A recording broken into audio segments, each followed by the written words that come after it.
আসসালামু আলাইকুম dear viewers, welcome to my YouTube channel. আজ আমি আলোচনা করছি ফাইনাইট ভার্ব এবং নন ফাইনাইট ভার্ব বিষয়ে। আমরা সাধারণত ইংরেজি নিয়ে ভয় পাই, তো আসলে এখানে ভয়ের কিছু নাই। যদি আমরা মনোযোগ সহকারে পড়াশোনা করি, দেখি, বোঝার চেষ্টা করি, তাহলে কিন্তু এগুলো কোনো বিষয়ই নয়।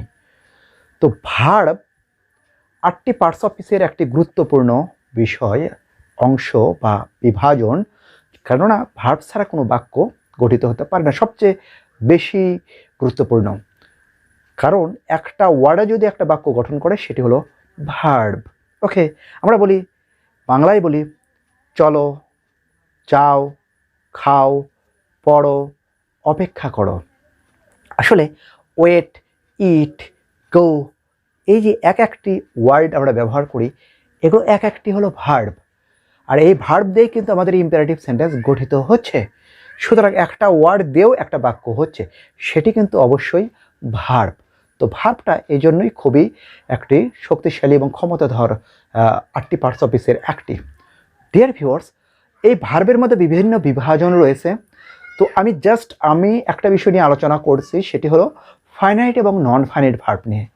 কারণ হলো যে আমরা টেন্স বুঝতে আমাদের অসুবিধা হয় বা আমরা ব্যর্থ হই। তো টেন্সের সঙ্গে এই দুটি ভার্বের একটি সম্পর্ক রয়েছে।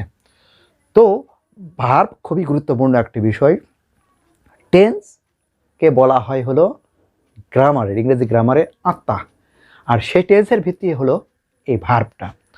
তো এখানে একটি উদাহরণ দিয়েছি, teaching is a noble profession. এই উদাহরণে দেখা যাচ্ছে টিচিং শব্দটি এসেছে হলো টিচ থেকে, ওকে, যার অর্থ হলো শিক্ষা দেওয়া।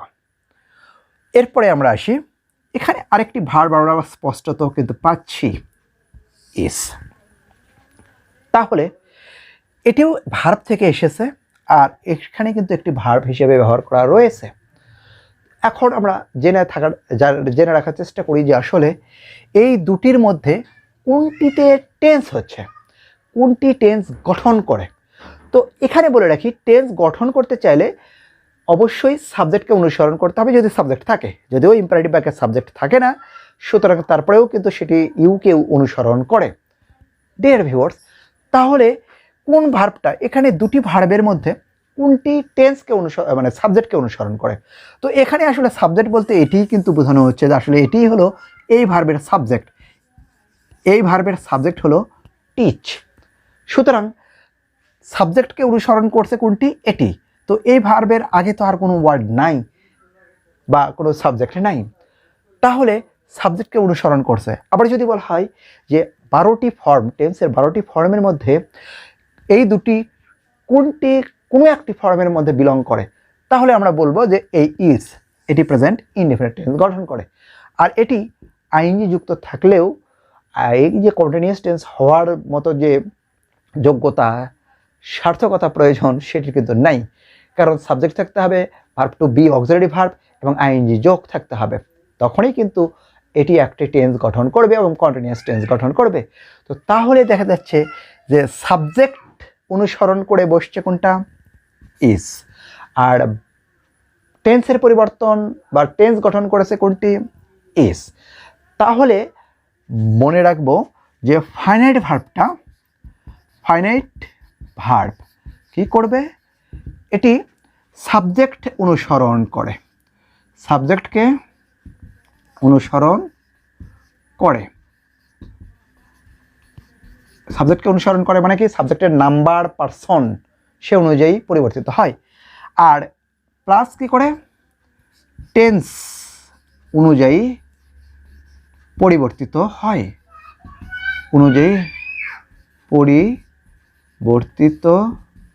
হয়, ওকে। তাহলে যে ভার্ব সাবজেক্টের নাম্বার ও পার্সন দ্বারা সীমাবদ্ধ, অর্থাৎ অনুসরণ করবে এবং টেন্স অনুযায়ী পরিবর্তিত হয়, তাকে বলা হয় ফাইনাইট ভার্ব। সহজেই বলে রাখি, যে ভার্ব দ্বারা টেন্স হয় সেটি হলো ফাইনাইট ভার্ব। ভার্ব ছাড়া কোনো বাক্য হবে না, ফাইনাইট ভার্ব ছাড়া কোনো বাক্য হবে না। একটা ভার্ব থাকলেও কিন্তু ফাইনাইট ভার্ব। এখানে বলে রাখি যতগুলো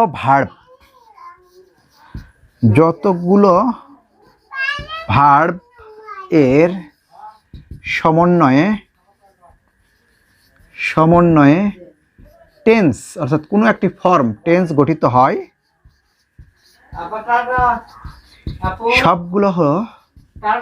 সবগুলো ফাইনাইট ভার্ব। ওকে, যতগুলো ভার্ব মিলে টেন্স গঠিত হবে সবগুলো মিলে হলো ফাইনাইট ভার্ব। ওকে, যেমন আমরা ফিউচার পারফেক্ট কন্টিনিউয়াস টেন্সে শ্যাল হ্যাভ বিন এবং আইএনজি যোগ দেখি। I shall have been waiting for you, এই শ্যাল হ্যাভ বিন ওয়েটিং দিয়ে কিন্তু টেন্স গঠিত হচ্ছে, সুতরাং সেটি হলো ফাইনাইট ভার্ব। ওকে, এটা কিন্তু মনে রাখবো। এরপরে নন ফাইনাইট ভার্বের বিষয়টা আসি। নন ফাইনাইট ভার্ব, তো এটা টেন্স হলো সাবজেক্ট অনুসরণ করলো, কিন্তু এটি কিন্তু তেমনটি করলো না। তার মানে আমরা কি বুঝবো যে সাবজেক্টকে অনুসরণ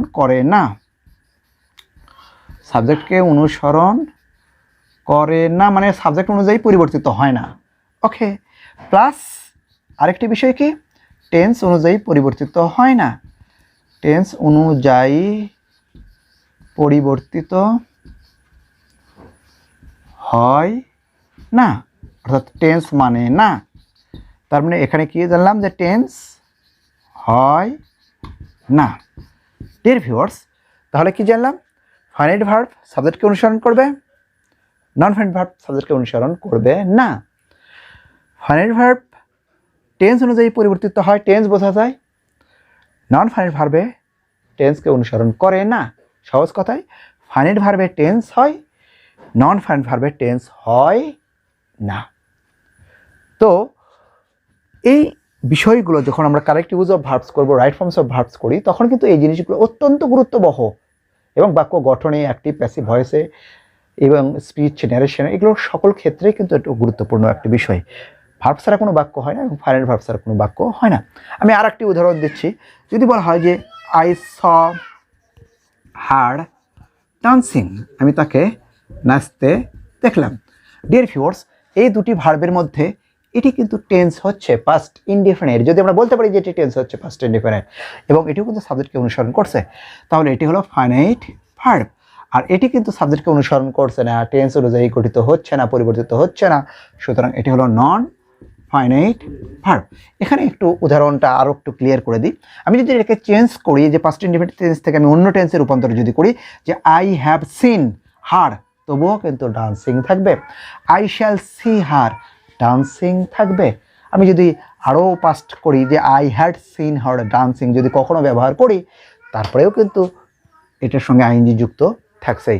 সুতরাং দেখা যাচ্ছে যে ফাইনাইট ভার্বটা টেন্স অনুযায়ী পরিবর্তিত হচ্ছে, কিন্তু নন ফাইনাইট ভার্বটা টেন্স অনুযায়ী পরিবর্তিত হবে না। তাহলে সহজেই কি বুঝলাম, যে ফাইনাইট ভার্ব টেন্স অনুসরণ করবে, টেন্স গঠন করতে হবে, 12টি ফর্মের কোনো একটিতে বিলং করবে, এটা হলো ফাইনাইট ভার্ব, এবং সাবজেক্টকে অবশ্যই অনুসরণ করে। যেমন আই অ্যাম হয়, আবার হি ইজ হয়, সাবজেক্ট ভেদে এই যে চেঞ্জ হচ্ছে, কিন্তু তার মানে নাম্বার এবং পার্সন অনুযায়ী পরিবর্তিত হচ্ছে।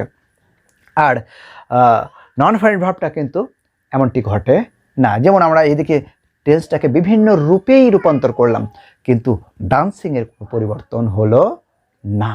যেমন we go to college to learn, go এবং learn, we went to college to learn, we shall go to college to learn, অর্থাৎ এই বাক্যে লার্নের কোনো পরিবর্তন হচ্ছে না, কিন্তু গোকে বিভিন্নভাবে পরিবর্তন করা সম্ভব। তো ডিয়ার ভিউয়ার্স, আশা করি আজকের এই ভিডিওটা আমাদের ফাইনাইট এবং নন ফাইনাইট ভার্ব, এই ভার্বের সবচেয়ে অনেকের কাছে জটিল, কঠিন, দুর্গম, মানে দুর্বোধ্য একটি বিষয়, আশা করি আমাদের হৃদয়ঙ্গম হলো এবং আমাদের কাছে বুঝতে সুবিধা হলো আজকের এই আলোচনাটা। Stay connected with my channel and subscribe my channel. Thank you.